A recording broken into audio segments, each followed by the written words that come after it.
Bien, bonjour à tous, bienvenue pour ce webinaire dédié à SharePoint. Est-ce que tout le monde m'entend? Si vous pouvez répondre dans le module de chat.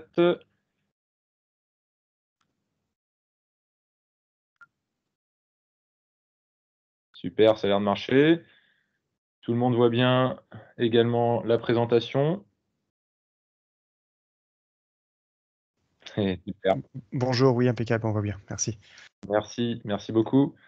Alors, comme hier, comme d'habitude, je vais vous demander de couper vos micros, s'il vous plaît, même si on peut le faire, l'idée c'est que chacun le fasse aussi pour avoir une présentation fluide.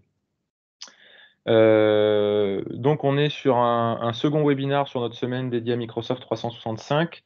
On va continuer sur, le parcours collaboration et aujourd'hui, on va donc parler de SharePoint. SharePoint qui est, vraiment, un des outils les plus sous-estimés, si je puis dire, de la suite Microsoft 365, mais qui pourtant peut faire bien des choses. C'est ce qu'on va essayer de vous montrer aujourd'hui. Donc on va parler usage, on va parler également ce que ne fait pas l'outil pour, être au clair, sur, la gouvernance des différentes solutions, incluses dans Microsoft 365. On va parler également, licence, tarifs, accompagnement Dynamics et il y aura une grande partie de démo aussi qui sera assurée par Jérémy. Jérémy qui est comme hier est notre consultant solutions, collaboratives qui, va effectuer cette présentation aujourd'hui. Bonjour Jérémy. Ton micro est coupé Jérémy. Pardon. Bonjour à tous et bienvenue. Bien, bah, écoute, je te laisse la main et donc si vous avez des questions, hein, privilégiez le chat.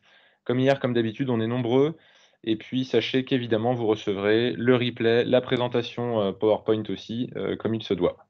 Voilà, donc on traitera vos questions soit en live, soit à la fin, mais en tous les cas, on y répondra, soyez-en assurés. Voilà, je vous laisse entre les mains de Jérémy, on en a pour 30 minutes ensemble. Bonne présentation à tous.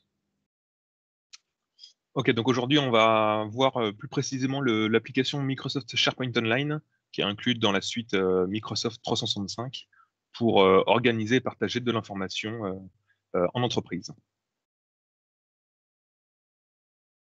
Alors, SharePoint, la raison d'être.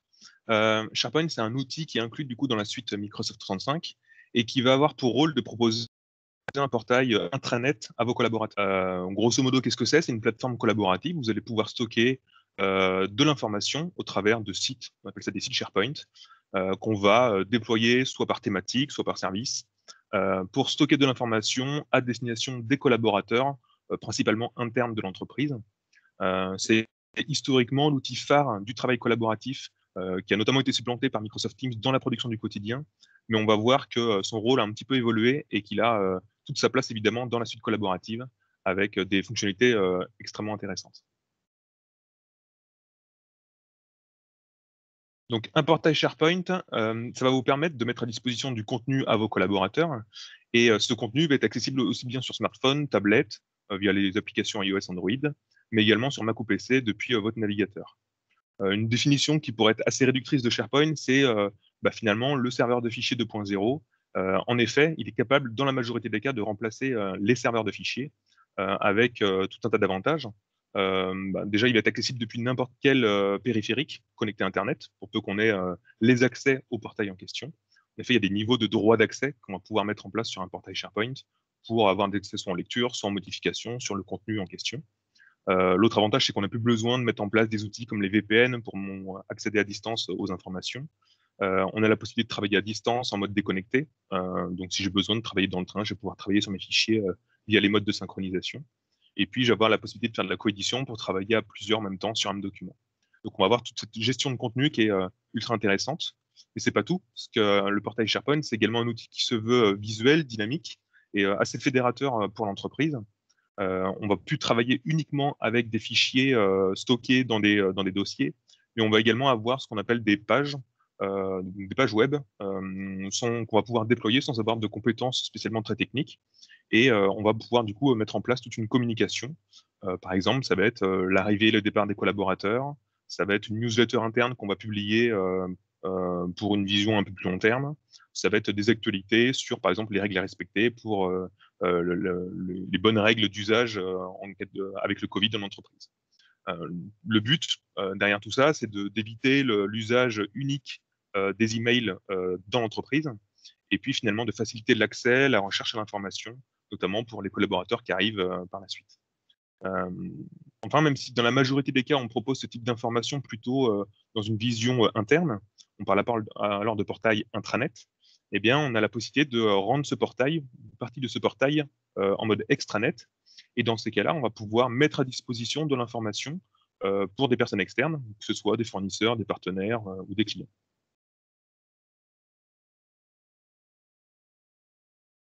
Alors, ce que ne fait pas l'outil, on a vu que dans les usages, il y a pas mal de besoins qui peuvent être analysés et proposés en termes de réponse par un portail SharePoint. Pour autant, il y a une vraie différence entre un portail SharePoint et notamment un site web. SharePoint, c'est une plateforme qui va être sécurisée. On ne peut pas la trouver dans un moteur de recherche. Quand on va, par exemple, sur Google, vous tapez SharePoint Dynamics, vous n'allez pas trouver notre portail SharePoint à nous. Il est impossible à trouver. Et en plus, pour accéder au portail, lorsqu'on nous a donné les accès, on va avoir du coup des droits d'utilisateurs qui vont être mis en œuvre, ce qui fait que c'est la vraie différence avec un site web qui lui est public. Peu importe sur la planète entre guillemets peut accéder à notre site web. Par contre, le portail SharePoint, c'est vraiment quelque chose d'interne, de sécurisé, avec des droits d'accès qui sont bien gérés. C'est pas non plus une CRM ou un ERP. Alors même si on peut en mettre en place des workflows ou des formulaires pour faire des interfaces entre différents services ou proposer des demandes, le but de SharePoint n'est pas de réinventer la roue. Il faut éviter absolument de faire des usines à gaz. Et donc, c'est un petit peu la problématique qu'on pouvait retrouver historiquement sur les vieux portails SharePoint. Aujourd'hui, on a d'autres moyens de faire pour éviter justement ce genre de choses. Et en aucun cas, ça va remplacer une CRM complète de gestion client ou un ERP qui sont vraiment des outils à part. Et puis, ce n'est pas un outil où on va faire de l'échange conversationnel. Il n'y a pas cette notion d'instantanéité qu'on pourrait retrouver plutôt dans Teams, pour le coup. On est plutôt dans de l'accès à l'information qui va être finalisé. Je me permets une petite aparté, ça permet de voir aussi la différence avec Microsoft Teams, puisque la frontière entre les deux outils peut parfois sembler un petit peu floue. Au niveau de l'usage, pour autant, c'est réellement différent. Teams, c'est un outil de production du quotidien où on va créer, on va modifier, on va supprimer, on recommence finalement. Donc c'est là où tout le monde est au même niveau et va pouvoir agir au sein d'un projet pour stocker de l'information. C'est plutôt des espaces collaboratifs avec quelques collaborateurs. Alors que SharePoint a cette vision un peu plus descendante, une approche où l'information est mise à disposition des collaborateurs. Et donc finalement, cette information elle va être marketée, finalisée, ancrée dans le marbre. D'ailleurs, on parle souvent de portail de publication d'informations. Souvent, seuls quelques collaborateurs vont modifier et mettre à jour des informations sur le portail, mais vont être à disposition de l'intégralité de l'entreprise, qui vont plutôt avoir des accès en lecture. On peut voir ça finalement comme finalement le référentiel documentaire de l'entreprise.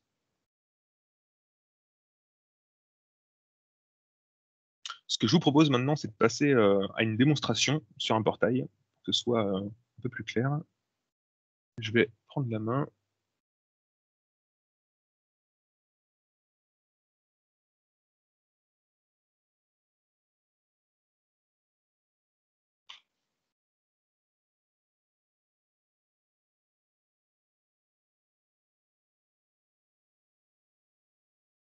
OK.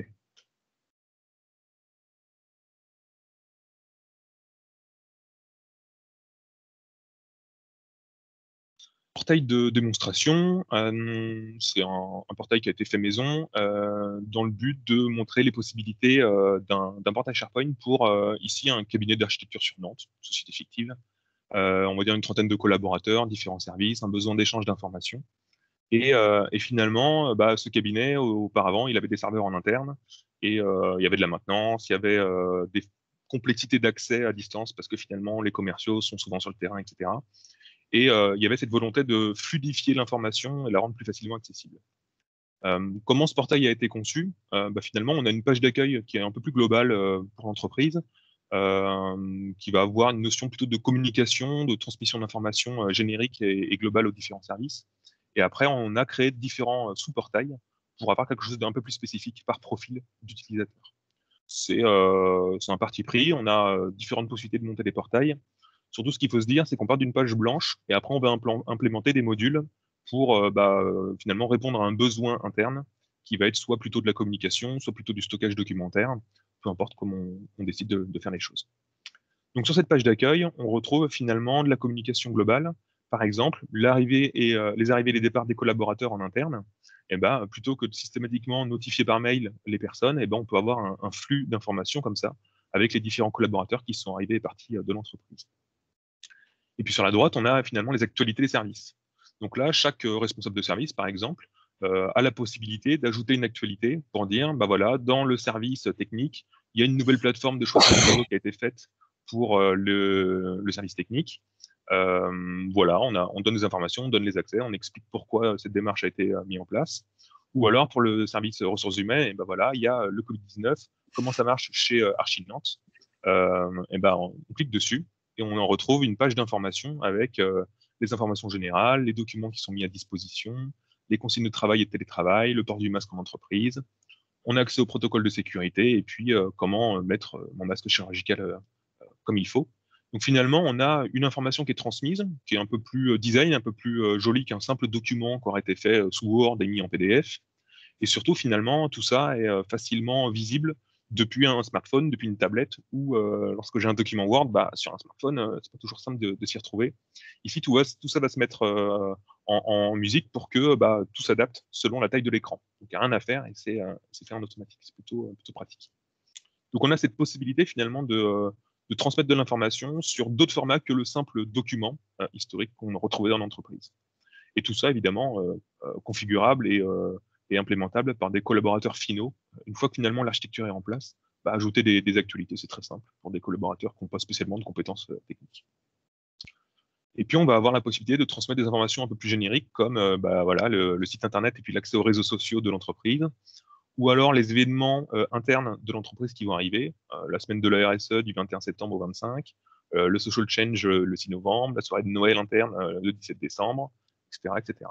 Et après, si j'ai la volonté de m'inscrire entre guillemets à un événement, je vais avoir la possibilité de l'ajouter directement à mon calendrier Outlook, et puis du coup, il va s'enregistrer automatiquement dans mes événements à moi. Donc là, c'est plutôt de l'information mise à dispo. On n'est pas dans des événements qui sont publiés automatiquement dans le calendrier de tout un chacun. C'est plutôt un mode d'inscription finalement. Et puis on va pouvoir évidemment publier des photos, des vidéos, donc photothèque, vidéothèque, pour par exemple présenter des nouveaux locaux. Bon là j'ai un peu triché, c'est les nôtres à Saint-Herblain, mais voilà ce qu'on pourrait rendre. Donc vous voyez quelque chose d'assez visuel. On n'est plus dans une simple arborescence comme sur un serveur de fichiers, et surtout on a la possibilité de limiter les mails ou au-delà de ça, de faciliter l'accès à l'information. Parce que finalement, par exemple, une actualité Covid-19 sur une démarche qui y aurait en interne, si je la publie par mail, eh bien, les collaborateurs qui vont arriver 2 semaines, 3 semaines, 4 semaines après, ils n'auront pas l'information. Évidemment, ils n'auront pas vu le mail passer. Alors qu'ici, j'ai la possibilité de retrouver l'information et de remonter un petit peu dans le temps si jamais il y a des communications importantes dans l'entreprise qui ont été annoncées. C'est toute la différence. Et après, on va pouvoir du coup implémenter d'autres sous-portails, alors soit par thématique, soit par service. En général, on le fait par service, mais les deux sont possibles. Et avoir des menus d'accès très faciles comme ici. Et derrière, si je prends par exemple la casquette de commercial, je suis commercial dans l'entreprise, et ben, je vais avoir finalement une page qui va m'être dédiée. C'est comme ça qu'on essaie de le concevoir assez souvent, pour faciliter l'accès et avoir finalement un genre de tableau de bord où j'aurai accès à toutes les informations qui m'intéressent dans mon quotidien. Et dans les informations qui m'intéressent, j'ai évidemment bah, les actualités que je retrouve ici. Ça peut être les mêmes, ça peut être des différentes, soit spécifiques à mon service, soit un peu plus transversales. Ça, c'est des choses à définir. Ça peut être des favoris. Par exemple, je sais que moi, dans mon quotidien, il faut que j'accède à l'ERP Archipelia, il faut que j'accède à ma CRM sous Dynamics. J'ai ma plateforme de matériaux que je peux consulter ici si j'ai des demandes clients, ou les appels d'offres de la région nantaise. Bref, j'ai des favoris qui sont mis à disposition, qui sont managés par un responsable informatique, publiés à tous les collaborateurs. Mais surtout, je n'ai pas besoin de trouver mes propres favoris quand j'arrive dans l'entreprise. Bah, finalement, j'ai déjà accès à tout. Tout est clé en main et c'est super pratique. J'ai cette page, je la mets en page d'accueil de navigateur et au moins, j'ai tous mes outils facilement accessibles. Et puis, évidemment, j'ai quand même pas mal parlé de serveur de fichiers, on peut stocker de la documentation. Et donc là, on va pouvoir avoir des boutons qui pointent vers des dossiers. Par exemple, ma gestion des appels d'offres, je vais en avoir différents par département. Et si j'en ouvre un dans le département 35, je vais pouvoir voilà, stocker du coup du document Word, PDF, PockOffice, etc. Et quand j'ouvre un document, je vais avoir la possibilité de faire du coup de la coédition. Donc la coalition, qu'est-ce que c'est? C'est le fait d'ouvrir un document en ligne comme ça. J'ai un petit chargement. J'ai retrouvé mon ruban Office. Donc finalement, je suis déjà habitué à cet environnement-là. C'est l'environnement du pack Office de Microsoft. La seule différence, c'est que je suis dans mon navigateur, donc potentiellement, je peux y accéder de n'importe où. Je suis pas obligé d'être à mon bureau avec mon poste professionnel. Je pourrais très bien me connecter à distance avec un autre poste et puis renseigner mes identifiants pour me connecter à la plateforme et faire de la modification. Donc je suis plus dépendant de mon poste. Mais surtout, si je commence à modifier le document ici, il y a une autre personne qui peut très bien se connecter en même temps sur le portail. Et derrière, on va pouvoir implémenter ce document à plusieurs en même temps. Techniquement, on peut monter jusqu'à 99 personnes sur le même document. Pour autant, au bout de 10 ou 20, ça commence à être un petit peu chaud. Et après, il faut juste s'y retrouver et puis s'organiser. Donc de la documentation. Et derrière, évidemment, il y a une gestion de droit d'accès qui va me dire ces documents sont accessibles en lecture ou en modification à telle personne. Et selon les droits, potentiellement, je ne vais même pas voir que les documents existent ou que le dossier existe. Donc finalement, j'ai cette possibilité-là. Donc de la documentation, auparavant j'avais sur un NAS ou sur un serveur de fichiers, et puis de l'information un peu plus transversale, un peu plus de communication. Un autre atout de ce genre de portail, finalement, c'est la recherche. On imagine que je recherche un document, et peu importe où je suis sur le portail, là je vais remonter tout en haut, j'ai tout le temps à disposition un outil de recherche ici, qui va me permettre de rechercher de l'information qui fait partie du portail, et évidemment où j'ai les droits d'accès. Si j'ai pas les droits d'accès, ça ne ressortira pas dans la recherche. Et donc, par exemple, si je cherche exemple de document, mémoire, c'est comme ça qu'il s'appelle, je lance ma recherche avec entrée, et en moins de 2 secondes, alors, je ne sais pas si vous avez déjà testé une recherche sur un serveur de fichiers, on a beau essayer d'optimiser, c'est toujours une grosse galère. Soit on a 10 000 sortes de documents qui sortent, soit on trouve rien et on attend une demi-heure. Ici, en moins de 2 secondes, j'ai de l'information. Je peux filtrer après en disant, moi je recherche un fichier et pas une page web, par exemple. Je peux dire que moi, c'est un document Word parce que je l'ai modifié il n'y a pas longtemps, et j'ai ici mon document qui est disponible, que je vais pouvoir ouvrir dans un nouvel onglet et continuer ma modification. Donc la recherche, elle est automatique, elle est dynamique, elle est ultra performante, et c'est ce qui fait la différence sur ce genre de portail où on peut avoir de plus en plus de documentation, parce que ça grossit au fur et à mesure que l'utilisation arrive dans l'entreprise, et potentiellement, j'ai de l'information qui m'intéresse, mais une fois par an. Donc cette recherche va me permettre de retrouver simplement et efficacement les documents, puisqu'il va rechercher dans le titre du document, mais également à l'intérieur des documents. Donc on a cette vraie plus-value au niveau de la recherche documentaire. Voilà un petit peu ce que je peux vous dire sur SharePoint. Après, il y a plein de possibilités d'implémentation. On pourrait parler rapidement des workflows. Les workflows, qu'est-ce que c'est? C'est le fait de faire des demandes entre interservices ou avec son responsable, avec un circuit de validation. Donc, par exemple, ça peut être, je sais pas, une demande au service achat de création de références pour la mettre en place au catalogue et puis la proposer à ses clients. Et finalement, plutôt que d'envoyer un mail ou plutôt que d'appeler la personne au téléphone, il doit y avoir plein de biais de communication. Et on va centraliser ça sur un formulaire unique avec des champs à compléter, ce qui évite les allers-retours parce que l'information n'est pas claire, en tout cas la demande n'est pas claire. Et dès que le formulaire est validé, la notification va arriver au service achat qui lui va pouvoir faire des recherches, des actions à mener pour ensuite répondre à la personne. Et là, on peut avoir des circuits de validation. La demande a été validée, la demande a été refusée. On peut avoir différents niveaux de validation. Et tout ça permet de faciliter les échanges, de s'y retrouver plus facilement parce qu'encore une fois, on a de la recherche. Et surtout d'éviter les allers-retours parce que les demandes ne sont pas formalisées comme on le souhaite. Voilà un petit peu la démonstration. Évidemment, il y a plein d'autres choses à faire et à montrer. Mais après, on rentre dans des cas un peu plus spécifiques d'entreprise et d'usage. Donc là, on en discute évidemment plus longuement par la suite. Jérémy, est-ce que tu peux dire un mot rapidement sur la synchro, le mode déconnecté peut-être? Ouais. C'est une question qui revient assez souvent en effet. Et je fais une petite aparté. C'est le même principe que ce soit sur SharePoint, qu'on voit ici, sur Teams, l'application Microsoft Teams, ou sur OneDrive. OneDrive un peu plus spécifique, mais en tout cas Teams et SharePoint, le principe est le même. Dans les deux cas, je peux stocker de la documentation, Word, Excel, PowerPoint, peu importe ce que vous voulez. Cette documentation, par défaut, j'y accède plutôt en mode connecté. Il me faut une connexion Internet pour accéder à mon navigateur sur SharePoint ou pour ouvrir l'application Microsoft Teams sur mon poste.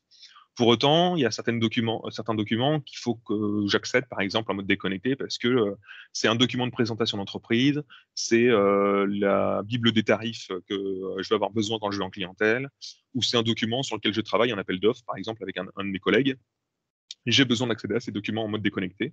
Préalablement, je vais pouvoir définir quel document je vais synchroniser en local sur mon poste. Ça peut être tout un dossier et des sous-dossiers, une arborescence qui va bien, à vision long terme. Par exemple, la documentation commerciale, je peux toujours nécessiter de l'avoir sur mon poste en mode déconnecté. Ou alors, ici et là, je vais pouvoir synchroniser quelques documents. Une fois qu'ils sont synchronisés, du coup, ils apparaissent dans mon explorateur de fichiers sur mon poste. Et du coup, je vais pouvoir les modifier aussi bien en ligne qu'en local sur mon poste, parce qu'ils sont synchronisés dans les deux sens. Si j'ai des accès en lecture, je pourrais uniquement les avoir sur mon poste sans les modifier. Si j'ai accès en modification, je pourrais les modifier et derrière, tout ça va se mettre à jour tout seul en automatique.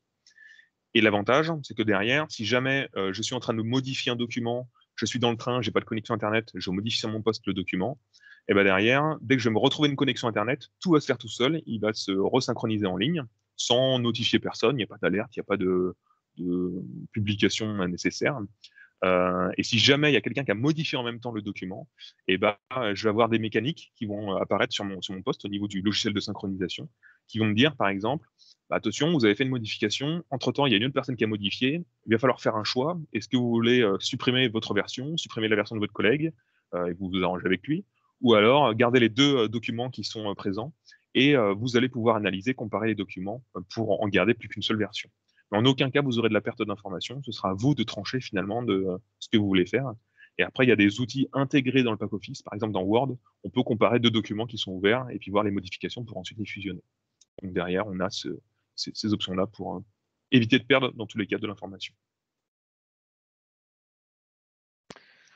Ok, merci Jérémy. On va avancer. Surtout qu'il y a pas mal de questions auxquelles, encore une fois, on va répondre. Ne vous inquiétez pas. Je vais reprendre la main sur la présentation. Hop. Et on va du coup parler de la partie licence.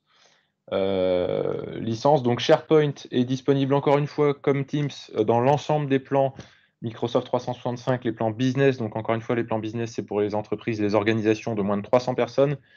SharePoint est aussi présent dans l'ensemble des plans Enterprise, donc les organisations de plus de 300 personnes. Donc on retrouve l'outil partout, c'est assez simple. Et contrairement à Teams, SharePoint utilise en produit seul, en produit standalone. Et là, donc, il y a un plan qui s'appelle SharePoint Online Plan 1 qui est disponible à 4,20 € par mois. Donc là, on a vraiment le choix en matière de licence.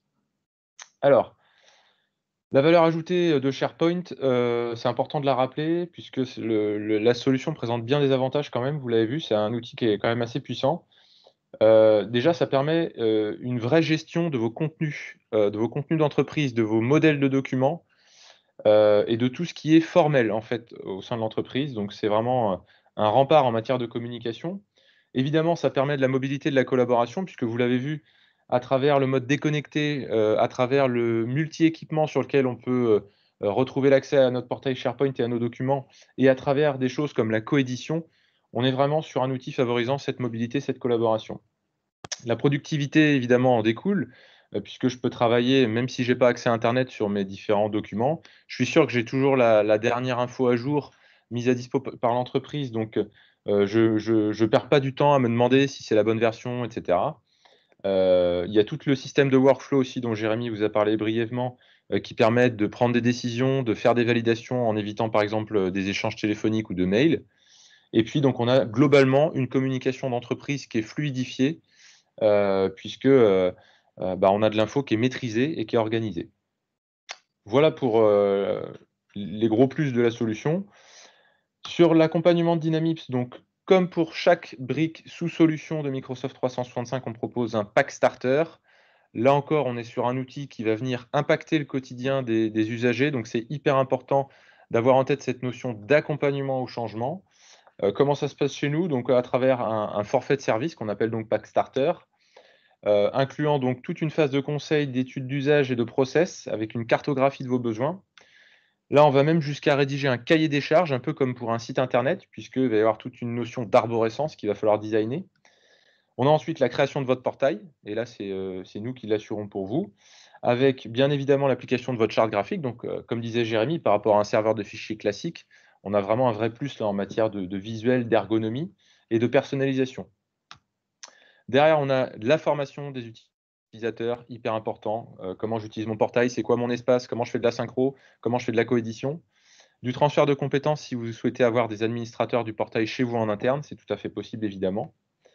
Et puis on fait, comme d'habitude, un rendez-vous de suivi et de feedback quelques semaines après la mise en place de votre portail. S'il y a besoin d'opérer des ajustements, s'il y a besoin de rappeler des bonnes pratiques, c'est hyper important. Là, on est sur un forfait à 2 800 € hors taxe, donc pour ce premier portail intranet, votre premier portail collaboratif d'entreprise.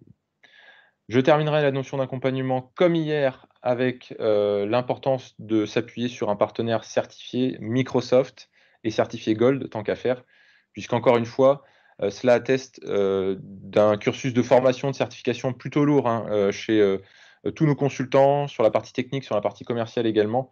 Et surtout, on a une proximité qui est très importante avec l'éditeur qui nous permet d'avoir l'accès à la meilleure information possible. Donc, on a vraiment l'accès au roadmap, aux dernières évolutions produits. On a accès aussi à un support dédié. Donc, hyper important que de s'appuyer sur un partenaire Gold comme Dynamips. Voilà. On va passer aux questions-réponses. Et je sais qu'il y en a pas mal, donc je vais remonter le fil. Alors, est-ce que tu es prêt, Jérémy? Je suis chaud.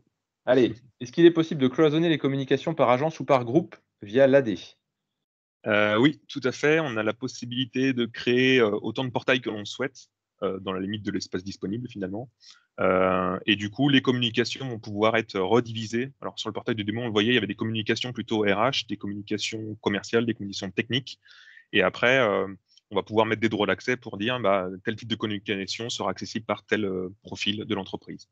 Et étant donné qu'on peut lier la sécurité et les droits d'accès de SharePoint via l'AD, on va pouvoir avoir ce fonctionnement de bout en bout de gestion de la sécurité, où potentiellement, bah, j'ai juste à gérer mes droits depuis mon Active Directory et tout remonte automatiquement dans le portail SharePoint. Tout à fait. Ok. Est-ce que le développement d'un portail SharePoint nécessite des connaissances en programmation? Alors, dans la limite des fonctionnalités de ce que propose Microsoft nativement, et ce sur quoi on se base nous chez Dynamips, aucun langage de programmation doit être connu par les collaborateurs. C'est finalement de la configuration au clic.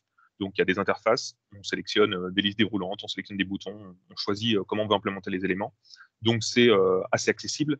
La seule complexité finalement de ce genre de produit qu'on cite à architecturer comme il faut le portail, d'une part pour que ce soit facilement compréhensible et accessible par les collaborateurs, parce qu'on peut monter des usines à gaz, comme je le disais tout à l'heure, et d'autre part pour faciliter la gestion des droits d'accès, qui peut potentiellement, si le portail est mal monté, être très chronophage. Et donc là, nous, on a des bonnes pratiques, on a des règles d'usage, on fait même des impasses sur certaines possibilités, certaines fonctionnalités volontairement, pour que le portail soit facilement maintenable dans le long terme par des personnes qui n'ont pas toute leur journée à monter des portails comme ça. Gestion des droits sur le portail d'administration Office. Donc ça, oui, on a répondu. Tout à fait. Est-il possible d'avoir les documents montés comme un serveur de fichiers?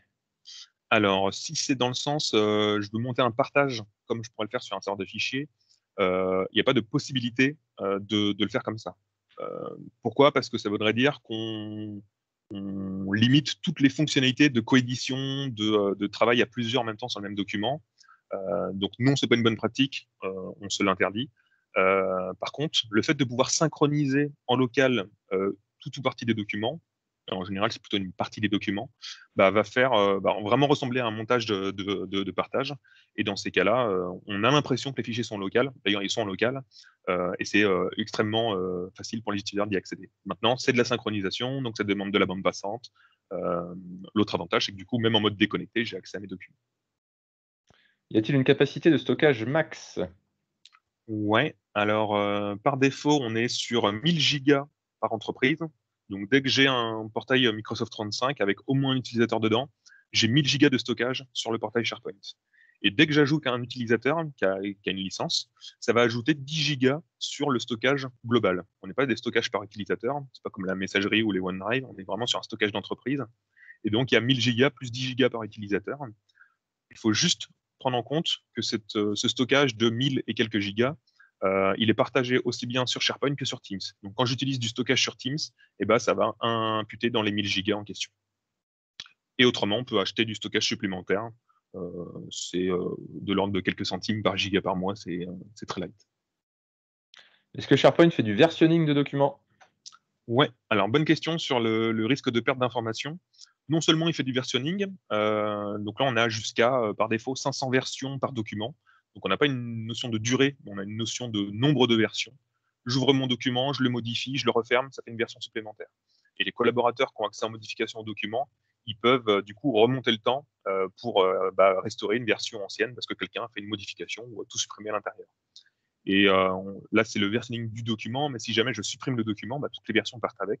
Et ça va dans une corbeille. Et cette corbeille, c'est pareil, elle est accessible par les collaborateurs qui avaient accès au document. C'est une espèce de corbeille partagée. Et cette corbeille, elle a une rétention de 93 jours. Donc j'ai 93 jours pour restaurer un élément. Par contre, si jamais l'élément n'est pas restauré au bout de 93 jours, il est supprimé des serveurs de Microsoft et je ne peux plus y accéder. Alors, comment se passent les montées de version de SharePoint? Les montées de version de SharePoint se passent de la même manière que les montées de version d'Exchange. Donc deux services différents, mais le système de Microsoft est le même pour ces produits-là. C'est-à-dire que finalement, historiquement, on a des versions 2010, 2013, 2016. En ce moment, c'est 2019. Quand on passe sur Microsoft 35, que vous soyez sur la messagerie ou sur un portail SharePoint, finalement, ça, vous ne le voyez pas. Vous avez des fonctionnalités qui apparaissent au fur et à mesure, petit à petit, parce qu'elles sont implémentées par Microsoft. Pour autant, une fois que vous êtes dans Microsoft 35, vous n'avez plus de migration à faire. Vous n'avez pas de migration entre le 2013 et le 2016, ou entre le 2016 et le 2019. Donc finalement, c'est aussi du temps de gagner, c'est de la prestation de gagner par la suite. Une fois qu'on a les outils, nous, typiquement, ça fait plus de 8 ans qu'on est sur Microsoft 35. Notre messagerie, on l'a plus jamais migrée. Et c'est aussi un avantage. Donc ça se passe en transition. C'est plutôt qu'il faut suivre les évolutions de Microsoft qui va nous annoncer de temps en temps, on a implémenté tel outil dans SharePoint pour montrer les documents de telle manière. Et du coup, il faut se tenir au courant de ces choses-là. Donc là, c'est pas mal de veille informatique à effectuer. Et derrière, on va pouvoir du coup directement accéder aux fonctionnalités et les implémenter sur notre portail. Est-ce que tous les utilisateurs doivent être équipés de Microsoft 365 pour accéder à SharePoint? Alors, l'intégralité des utilisateurs internes de l'entreprise, pour faire simple, les salariés de l'entreprise, sont soumis à licence. Donc là, la licence, ça peut être du SharePoint Online en standalone, ça peut être du Microsoft 35 parce que ça fait partie du pack. Mais ils sont soumis à licence pour accéder au portail. Ne serait-ce qu'à un document, ne serait-ce qu'à une communication, peu importe que ce soit en lecture ou en modification, ils sont soumis à licence. Par contre, l'accès à ce portail-là est gratuit pour des personnes externes de l'entreprise. Ça, c'est le méthode de licensing de Microsoft. Donc, typiquement, si je fais un portail extranet pour inviter des clients, des fournisseurs ou des partenaires, ces personnes-là ne sont pas soumises à licence pour aller sur le portail. Alors oui, ils devront se connecter avec des identifiants Microsoft, des identifiants Microsoft 365, ou des identifiants que moi j'aurais créés pour eux, ce qui va me permettre de mettre des droits d'accès pour ces collaborateurs-là et faire en sorte qu'ils n'aient pas accès à l'intégralité du portail, mais c'est pas soumis à licence. C'est vraiment utilisateur interne licencié, les autres ne le sont pas soumis. Ok. Peut-on avoir un aperçu de l'interface d'administration si cela rentre dans le cadre de ce que vous pouvez montrer aujourd'hui? Alors ce sera un petit peu court pour aujourd'hui en termes de timing. On est sur quelque chose qui ressemble beaucoup à ce qu'on a vu ici, parce que finalement, on n'est pas sur une administration un peu comme sur la messagerie où ça n'a rien à voir entre ce que voit l'utilisateur et ce que voit l'administrateur. Il y a beaucoup d'administration, par exemple au niveau des pages, on va pouvoir effectuer directement et dans ce que voit l'utilisateur. Donc quand je suis sur une page, je vais avoir un bouton modifier et je vais pouvoir la modifier en live et je vais pouvoir la mettre à dispo des collaborateurs derrière. Alors, évidemment, il y a des interfaces un peu plus techniques, mais ça, on pourra le montrer un peu plus précisément s'il y en a qui sont intéressés à un autre moment. Alors, que préconisez-vous à vos clients comme process pour s'assurer que des docs travaillés sur Teams rejoignent SharePoint une fois finalisés, plutôt que de rester stockés comme des documents de travail sur Teams? Et du coup, comment se passe la migration du dit document de Teams vers SharePoint? Alors, c'est des questions un petit peu complexes comme ça à répondre. Ça va dépendre de vos process. Dans tous les cas, ça va être des actions plutôt manuelles. On pourrait automatiser ça, mais je suis pas sûr que ce soit très simple dans une organisation. Pour autant, il y a des passerelles qui sont évidemment mis en place entre les outils par Microsoft, heureusement. Donc, typiquement, un document que j'ai modifié dans Teams, je vais avoir la possibilité de faire un clic droit, déplacer, et le déplacer dans un portail SharePoint auquel j'ai accès. Ce qui fait qu'on pourrait très bien se dire que tant que mon document est en train d'être modifié par les collaborateurs, bah, c'est Teams qui intervient parce qu'en effet, je suis dans de la production pure du quotidien. Dès qu'il est finalisé, il faut bien que je le mette à dispo de tout le monde. Je fais un clic droit déplacé, je le mets dans SharePoint et là, le document, il est finalisé, il est accessible de tous. Si je dois mettre à jour ce document-là, bah, il est toujours dans Teams, donc je peux toujours le modifier et je le republie dans SharePoint quand il est finalisé. Ça peut être un process. Il y en a plein d'autres possibles. Et là, ça va plutôt dépendre des besoins et des usages du client en question. Ok. Est-ce qu'on peut mettre en place un suivi d'audience sur les actus ou les documents? On a des fonctionnalités, en effet, d'analyse d'audience. Typiquement, sur les pages, on a la possibilité d'avoir le nombre de vues sur une page. On l'a également sur les sites SharePoint, pour savoir si un site, par exemple, est beaucoup utilisé ou pas. Je prends le cas chez nous de notre SIRH, notre système d'information ressources humaines, qu'on a déployé sur SharePoint parce qu'on n'avait pas d'outil global pour cette partie-là. Et donc, notre responsable RH nous met des communications sur les nouveautés, sur ce qui est mis en œuvre, sur des applications à avoir en entreprise. Et en effet, là, on a une visibilité du nombre de vues sur la page et sur le site. Pour s'assurer que finalement, c'est pas quelque chose qu'on fait et qui n'est pas regardé par les utilisateurs. C'est un peu dommage.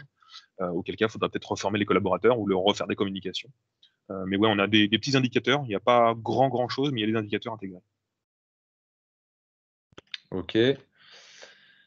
Azure, AD Azure ou simple AD? On parle dans les questions un peu plus techniques. Active Directory local, gestion des utilisateurs historiques pour les serveurs et puis les postes. Azure AD, c'est la même chose, mais en ligne, grosso modo, dans Microsoft 35. Et on a la possibilité de synchroniser les deux, ce qui fait que, potentiellement, et nous, c'est ce qu'on a en interne, par exemple, quand j'ai un nouveau collaborateur qui arrive dans mon entreprise, il faut évidemment que je lui propose un poste informatique, etc. Donc, je le mets dans mon Active Directory, je lui donne des droits d'accès aux applications locales. Et derrière, ça, c'est synchronisé dans l'Azure AD, donc l'Active Directory qui est en ligne, qui va, lui, être utilisé par SharePoint pour gérer les droits d'accès. Donc, en effet, j'ai la possibilité que tout ça communique ensemble pour faciliter la gestion des utilisateurs. C'est quelque chose d'assez important parce que sinon, c'est très vite chronophage. Ça fait partie des bonnes pratiques. Alors, l'accès extranet dont on parlait tout à l'heure nécessite-t-il des licences particulières pour les invités externes? Donc, ça, on a répondu. Personne externe, non salarié, pas besoin de licence. Il faut par contre un compte d'accès pour aller sur le portail, mais ce n'est pas soumis à licence. C'est gratuit. Il y a une interface pour visionner quel espace prend de la place pour éviter d'atteindre des plafonds? Oui, tout à fait. Ça fait partie des pages d'administration où on a une visualisation de tous les portails qui ont été déployés, de la taille de stockage par portail. Et d'ailleurs, si on se rend compte, peu importe que ce soit du Teams ou du SharePoint, peu importe que si jamais on se rend compte qu'un portail utilise énormément d'espace de stockage, parce qu'il y en a qui poussent des vidéos extrêmement lourdes toute la journée, eh ben on peut mettre des limitations sur les portails, des limitations de stockage. C'est très rare qu'on le fasse parce que finalement, 1000 gigas, c'est quand même plutôt pas mal. Mais si nécessaire, on peut mettre des limitations par portail pour dire ce portail-là, on sait qu'il prend beaucoup de place, on le limite à tant de gigas. Voilà. C'est des possibilités d'administration. J'ai un collaborateur qui quitte la société. Peut-on mettre en accès son OneDrive et sa messagerie dans une bibliothèque SharePoint ou autre? Non, et ce n'est pas, on va dire, la bonne pratique ou le process à adopter en cas de départ de collaborateur. Pour la simple et bonne raison que quand un collaborateur s'en va, généralement, sa boîte aux lettres, on va la transformer en boîte aux lettres partagée, parce que c'est des boîtes aux lettres qui sont gratuites, on peut en mettre autant qu'on veut. Et grosso modo, en un clic, on peut la transformer en boîte aux lettres partagée. Ce qui fait que cette boîte aux lettres partagée, après, elle a une durée illimitée dans le temps. Je peux supprimer mon utilisateur, ma boîte aux lettres partagée, elle restera là. Et ensuite, je peux la rendre accessible à un responsable ou à des collègues, si nécessaire, à une vision indéterminée. Le OneDrive, de la même manière, si je supprime le compte utilisateur, le OneDrive va être supprimé complètement, tout ce qui est à l'intérieur. Donc là, il va plutôt falloir le déplacer soit sur un autre OneDrive, soit le migrer dans un espace SharePoint ou Teams, cliquer glisser grosso modo, pour garder les documents avant de supprimer le compte. Mais SharePoint, c'est vraiment cette vision globale d'entreprise, transversale. On n'est pas là pour stocker des documents individuels d'utilisateurs ou les mettre à dispo. Donc voilà. Voilà les process. Après, on pourra peut-être voir un peu plus concrètement le besoin si nécessaire. Articulation OneDrive SharePoint, comment fonctionnent les deux? Alors, si on parle c'est un peu compliqué parce que le marketing Microsoft, des fois, nous rend pas les choses faciles. OneDrive, c'est un espace de stockage individuel par utilisateur. On a 1000 gigas par utilisateur sur OneDrive. SharePoint, c'est un espace de stockage plutôt d'entreprise, comme on l'a vu aujourd'hui. Et ensuite, il y a un outil de synchronisation qui s'appelle Microsoft OneDrive, de la manière, qui va permettre de synchroniser les espaces en ligne avec le poste en local.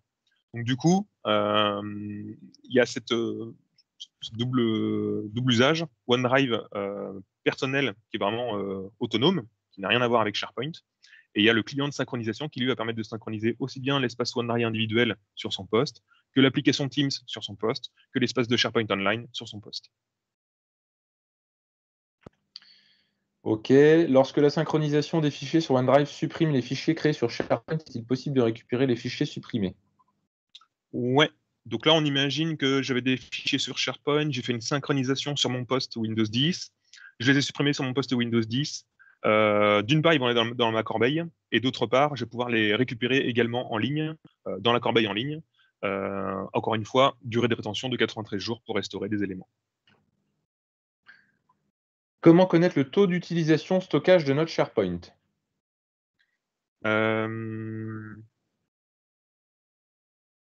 On a différentes interfaces. Alors là, j'imagine que c'est plutôt le stockage. Donc, comme je disais tout à l'heure, on a des visualisations pour avoir trier par exemple tous ces sites par utilisation en termes de stockage, potentiellement limiter la quantité de stockage sur certains sites et pouvoir anticiper d'autres besoins si par exemple il faut ajouter de l'espace complémentaire nécessaire. Donc là, c'est le centre d'administration de SharePoint. Plus précisément, je pourrais vous envoyer un lien à ce moment-là à la fin de la réunion. Je vous le mettrai dans la conversation ici pour que vous puissiez justement y accéder si vous avez déjà un portail en place. Ok, j'ai l'impression qu'on a fait le tour. Non, une dernière question, non, une dernière question. Allez, peut-on déployer SharePoint sans le portail dans un premier temps, gestion des documents par service, puis évoluer vers une interface par la suite? Ouais. Alors en effet, pour des organisations qui ont un historique de serveurs de fichiers et le changement n'est pas toujours simple à apporter, on peut le faire en différentes phases. Dans un premier temps, en effet, on peut mettre en place la documentation et finalement rendre le changement minime pour les collaborateurs et ensuite implémenter des interfaces en ligne. Il y a juste des écueils à éviter sur la synchronisation. Parce que plus on va proposer de la synchronisation en mode déconnecté aux collaborateurs, moins ils vont vouloir aller en ligne. Et dès lors qu'on a cette synchronisation qui est en place, bah finalement, la communication que vous allez faire sur votre portail, les communications sur les newsletters, les RD par des collaborateurs, bref, tout ce qu'on a dit et tous les avantages du portail SharePoint, bah vos collaborateurs, s'ils ont l'habitude d'aller dans l'espace, l'explorateur de fichiers pour récupérer des éléments, ils vont jamais se connecter en ligne. Donc, j'ai plutôt tendance à dire, si vous avez un portail, alors s'il y a un besoin en termes de communication, d'usage sur la communication, bah, il vaut mieux privilégier systématiquement le navigateur. C'est un petit changement, mais ça se fait très bien et ça va super vite. En plus, on a la recherche qui est ultra pertinente, donc on a des vrais avantages à utiliser le navigateur. Et pour des cas spécifiques de fichiers qui doivent être accédés en mode déconnecté, bah là, on met de la synchronisation. Mais mettre tout de suite de la synchro et se dire, je veux pas du tout aller en ligne, c'est peut-être vraiment se limiter par rapport à l'outil. Et derrière, ce sera d'autant plus du boulot pour reproposer des outils cohérents à ses collaborateurs. Est-ce que la migration d'un Drive vers SharePoint est simple? D'un Drive, donc j'imagine un autre outil type Dropbox, Google Drive ou autre. Si c'est ça, Google Drive. ouais, un Google Drive. Alors oui, en soi, il faut pouvoir déplacer les documents. Donc en ligne directement, c'est des services facturés qui permettent par exemple de synchroniser un Google Drive vers un SharePoint, de migrer. Par contre, si vous avez par exemple votre Google Drive qui est synchronisé sur votre poste et puis votre espace SharePoint qui est synchronisé sur votre poste, bah, vous déplacez les documents, ils vont remonter dans SharePoint et vous avez votre migration. Si maintenant c'est quelque chose d'un peu plus conséquent, parce que vous avez énormément de documents, des centaines de gigas, bah, on a des outils qui sont proposés par Microsoft pour faire une migration, voire une migration synchronisée. Donc on peut faire des lots de migration comme ça au fur et à mesure et puis mettre à jour les éléments migrés pour derrière migrer dans un portail SharePoint et rendre évidemment l'information dispo aux différents collaborateurs. Donc ça, c'est des choses sur lesquelles on peut vous accompagner pour justement vous préconiser la meilleure manière de faire les choses et puis éviter surtout toute perte d'informations. Ok. Cette fois, c'est la bonne, j'ai l'impression. Merci à tous pour votre participation, vos questions. On enchaîne demain avec un webinaire sur Yammer à 11h30 également. Il est encore temps de vous inscrire, encore une fois. Yammer, un produit qui est vraiment sous-connu, méconnu, mais pas moins intéressant, encore une fois. On parlera de communication interne et de réseau social d'entreprise demain. Voilà, on vous souhaite une excellente journée et puis on espère vous voir demain. Portez-vous tous bien. Merci à tous, bonne journée.